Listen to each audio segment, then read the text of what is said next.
ولا یأتل اولو الفضل منکم والسعة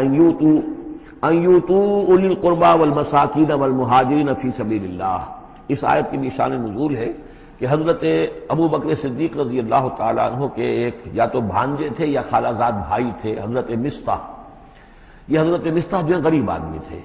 اور حضرت ابو بکر ان کی مدد کیا کرتے تھے، پیسے سے، مال سے ان کی ضرورت جو ہے پوری کرتے تھے۔ لیکن یہ مصطح بھی اس میں شریک ہو گئے۔ حضرت عائشہ صدیقہ رضی اللہ تعالیٰ عنہ پر جو تہمت کا معاملہ چلا، تو حضرت ابو بکر کو جب معلوم ہوا کہ مصطح بھی اس معاملے کے اندر شریک ہے، تو پھر غصے میں آ کر ان کا قسم کھا لی کہ میں اب اس کے ساتھ کبھی کوئی بھلائی نہیں کروں گا، اس نے اتنی بڑی غلطی کی ہے، اور اس معاملے کے اندر میری بیٹی کا معاملہ ہے، اور اس میں اس کو یہ خیال نہیں آیا کہ میں اس کے ساتھ کتنا کچھ احسان کرتا ہوں، اور اس کے اندر جو ہے وہ خود بھی شریک ہو گیا۔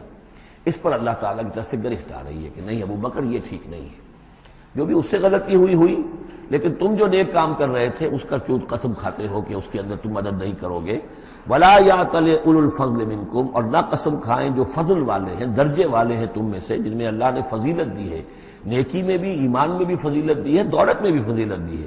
وسعت، اور جنہیں کشادگی دی ہے، مال کی کشادگی دی ہے، ان یؤتوا اولی القربى، کہ وہ کوئی صلہ رحمی کریں اپنے قرابت داروں کے ساتھ، کچھ دیں، مال اور صدقہ و خیرات دیں اپنے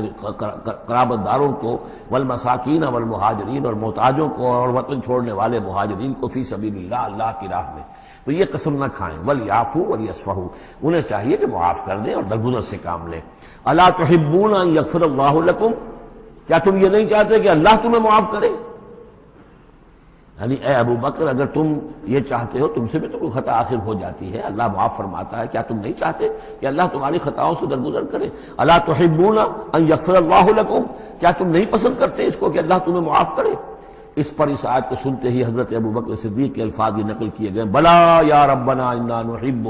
کیوں نہیں پروردگار، ہم ضرور چاہتے ہیں کہ تو ہمیں معاف فرما دے۔ انہوں نے اپنی قسم کا کفارہ دیا، اور اس کے بعد جو بھی وہ کرتے تھے ان کے ساتھ بھلائی اور نیکی، اس سلسلے کو جاری کر دیا۔ واللہ غفور رحیم، اور اللہ تعالی غفور ہے اور رحیم ہے۔